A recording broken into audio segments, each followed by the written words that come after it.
श्री स्वामी समर्थ. स्वामी महाराज तुमच्या मनातील सर्व चांगल्या इच्छा पूर्ण करोत ही स्वामीचरणी प्रार्थना करते आणि आजच्या व्हिडिओला सुरुवात करते. तर उद्या कार्तिक मासातील दुसरा शनिवार आहे आणि उद्या वैकुंठ चतुर्दशी आहे.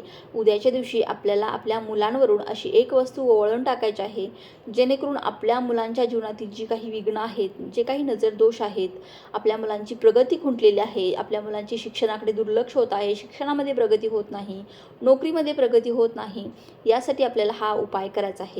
तर हा उपाय कशा पद्धतीने करायचा आहे हे मी आजच्या व्हिडिओमध्ये सांगणार आहे. त्यामुळे व्हिडिओ हा शेवटपर्यंत नक्की पहा. आणि तुम्ही जर माझ्या चॅनेलवरती नवीन असाल तर चॅनेलला नक्की सबस्क्राईब करा आणि व्हिडिओ पाहत असताना कमेंटमध्ये लिहा श्री स्वामी समर्थ आणि सबस्क्राईबच्या बाजूचं बेल आयकॉनलाही प्रेस करायला अजिबात विसरू नका, जेणेकरून असेच धार्मिक व्हिडिओ आपल्यापर्यंत पोहोचतील. तर पहा, उद्या वैकुंठ चतुर्दशी आहे आणि ही जी वैकुंठ चतुर्दशी असते तर ती भगवान शिवशंकरांना आणि भगवान श्री हरी श्री विष्णूला समर्पित असते. आणि उद्याच्या दिवशी आपल्याला हा जर उपाय आपण केला तर अत्यंत कारगर असा उपाय आपल्या मुलांसाठी ठरू शकतो. तर हा उपाय आपण का करत आहोत? आपल्या मुलांची अभ्यासामध्ये प्रगती व्हावी, शिक्षणामध्ये प्रगती व्हावी, आपल्या मुलांची नोकरीमध्ये प्रगती व्हावी, आपली मुलं स्पर्धा परीक्षेची एक्झाम तयारी करत असतील तर त्यामध्ये आपल्या मुलांना 100% यशप्राप्ती व्हावी, यासाठी आपल्याला असे उपाय करायचे आहेत. कारण असे उपाय आपल्या मुलांच्या जीवनातील 100% जी काही विघ्न आहेत, जे काही दोष आहेत, जे काही अडचणी आहेत, त्यांच्या प्रगतीमध्ये येणारे अडथळे आहेत, तर ते दूर करण्यासाठी अतिशय कारगर, अतिशय प्रभावी असे उपाय ठरत असतात. त्यामुळे अशा विशिष्ट तिथींना असे जे काही योग आहेत, या दिवशी असे उपाय करणं अत्यंत महत्त्वाचं असतं, अत्यंत गरजेचं असतं. तर पहा, आपली मुलं लहान असतील तर ते किरकिर करत असतील, रडत असतील तर त्या मुलांसाठी सुद्धा तुम्ही हा उपाय करू शकता. किंवा आपली मुलं शाळेत जात असतील आणि शाळेत जाणारी मुलं, आपली मुलं खूप हुशार होती, अभ्यास करत होती आणि अचानक मुलांना आपल्या काय झालं की मुलांचं अभ्यासाकडे दुर्लक्ष होऊ लागतं, मुलं अभ्यास करण्याची कमी होऊ लागतात, यालाच म्हणतात नजर दोष, नजरबाधा म्हणतात. आणि असं जर नजरबाधा झाली तर आपल्या मुलांची प्रगती ही खुंटत असते. त्यामुळे हा नजरदोष दूर करणं अत्यंत गरजेचं असतं. आणि असे जे काही अडथळे येतात, आपले मोठी मुलं असतील, नोकरी करत असतील तर त्यांचंसुद्धा प्रमोशन होत नाही, किंवा स्पर्धा परीक्षेची तयारी करत असतील, त्यांनासुद्धा खूप कष्ट करतायत, खूप मेहनत घेत आहेत, परंतु त्यांना अजूनही यशप्राप्ती होत नसेल, तर यासाठी हे जे काही अडथळे त्यांच्या जीवनामध्ये येतात तर ते दूर करण्यासाठी आपल्याला हा उपाय करायचा आहे. तर हा उपाय आपल्याला कशा पद्धतीने करायचा आहे पहा. ही जी वैकुंठ चतुर्दशी असते तर ती भगवान शंकरांना, भगवान शिवशंकराने भगवान श्री विष्णूला समर्पित आहे.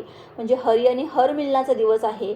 आणि उद्याच्या दिवशी हा उपाय करताना आपल्याला एक तुळशीपत्र लागणार आहे आणि एक बेलपत्र लागणार आहे. हे जे बेलपत्र आहे तर ते भगवान श्री विष्णूला समर्पित करायचं आहे, म्हणजे अर्पण करायचं आहे. आणि हे जे एक तुळशीपत्र आहे तर ते भगवान शिवशंकरांना अर्पण करायचं आहे. फक्त उद्याच्या दिवशीच आपण हे करू शकतो, कारण इतर दिवशी आपण भगवान शिवशंकरांना कधीही बेलपत्र, तुळशीपत्र हे अर्पण करत नाही. फक्त वैकुंठ चतुर्दशी दिवशीच आपण भगवान शिवशंकरांना तुळशीपत्र हे अर्पण करू शकतो. आता हे अर्पण केल्यानंतर आपल्याला काय करायचं आहे, एक बेलपत्र, तुळशीपत्र आपण भगवान शिवशंकरांना आणि भगवान श्री विष्णूंना अर्पण केलेलं आहे.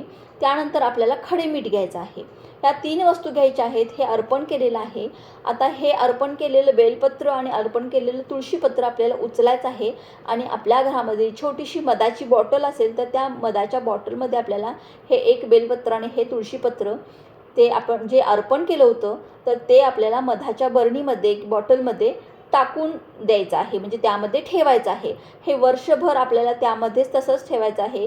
जे आपण तुळशीपत्र भगवान शिवशंकरांना अर्पण केलं होतं आणि एक बेलपत्र भगवान श्री विष्णूंना अर्पण केलं होतं, ते बेलपत्र आणि तुळशीपत्र आपल्याला मधाच्या बरणीमध्ये ठेवायचं आहे. वर्षभर तसंच ठेवायचं आहे. आणि त्यातला थोडासा मध जो आहे तो आपल्या मुलांना चाटण द्यायचं आहे, म्हणजे त्यांना थोडासा खायला द्यायचं आहे. अगदी एक बोट जरी तुम्ही बुडवून त्या मधामध्ये दिलं तरीसुद्धा त्यांच्या बुद्धिमत्तेमध्ये वाढ होते, त्यांचा विकास होऊ लागतो आणि त्यांच्या जीवनातील सर्व अडथळे, अडचणी, विघ्न दूर होतात. त्याचबरोबर पहा, हे जे खडे मीठ घेतलेलं आहे, हे खडे मीठ आपल्याला काय करायचं आहे, आपल्या मुलांना पूर्वेकडे तोंड करून बसवायचं आहे आणि आपण पश्चिमेकडे तोंड करून, मुलांच्याकडे तोंड करून उभं राहायचं आहे. आणि हे खडे मीठ आपल्याला आपल्या हातामध्ये घेऊन आपल्या मुलांच्या डोक्यावरून ते पायापर्यंत अशा आपल्याला 7 वेळा ओवाळायचं आहे. हे ओवाळून आपल्याला बाहेर टाकायचं आहे. अशा पद्धतीने ही वस्तू आपल्याला ओवाळून टाकायची आहे. आणि हे जे बेलपत्र आणि तुळशीपत्र जे आहे तर ते बरणीमध्ये ठेवायचं आहे. याने सुद्धा अत्यंत प्रभावी, अत्यंत कारगर असा आपल्या मुलांच्यामध्ये प्रभाव दिसून येतो. खूप अत्यंत प्रभावशाली असा उपाय आहे. अतिशय साधा सोपा उपाय आहे, परंतु अत्यंत प्रभावी ठरणारा असा उपाय आहे. वैकुंठ चतुर्दशीच्या दिवशी आपल्या मुलांसाठी हा प्रत्येक आईने आवर्जून हा केलाच पाहिजे. आणि हे मीठ जे आहे तर ते आपल्या मुलांवरून 7 वेळा उतरवून टाकायचं आहे. अशा पद्धतीने हा उपाय करायचा आहे. अतिशय साधा सोपा उपाय आहे. नक्की आवर्जून करून पहा. नक्की तुम्हाला याचा चांगला अनुभव येईल. अशा विशिष्ट तिथींना, अशा विशिष्ट योगा दिवशी असे वेगवेगळे उपाय जे आहेत तर ते उपाय बदलत जात असतात. आणि हे उपाय आपल्याला वारंवार करायचे असतात. प्रत्येक दिवशी, प्रत्येक तिथीला, प्रत्येक योगावरती काही उपाय हे बदलत जात असतात. आणि प्रत्येक तिथीनुसार हे उपाय आपल्याला माहिती असणं पाहिजे, गरजेचं आहे. आणि ते करत गेलं तर आपल्याला त्याचे 100% फळप्राप्ती होतात. त्याचे अनुभवसुद्धा येऊ लागतात. फक्त एकदा केल्याने आपल्याला ह्या गोष्टींची अनुभूती येते असं नाही, तर हे उपाय आपल्याला सतत वारंवार करत राहावे लागतात. तेव्हा त्याची आपल्याला नक्कीच फलश्रुतीसुद्धा भेटते, अनुभवसुद्धा येऊ लागतो. तर चला, झालेली ही सेवा मी स्वामींच्या चरणी अर्पण करते. व्हिडिओ आवडला असेल तर लाईक, शेअर, सबस्क्राईब करा.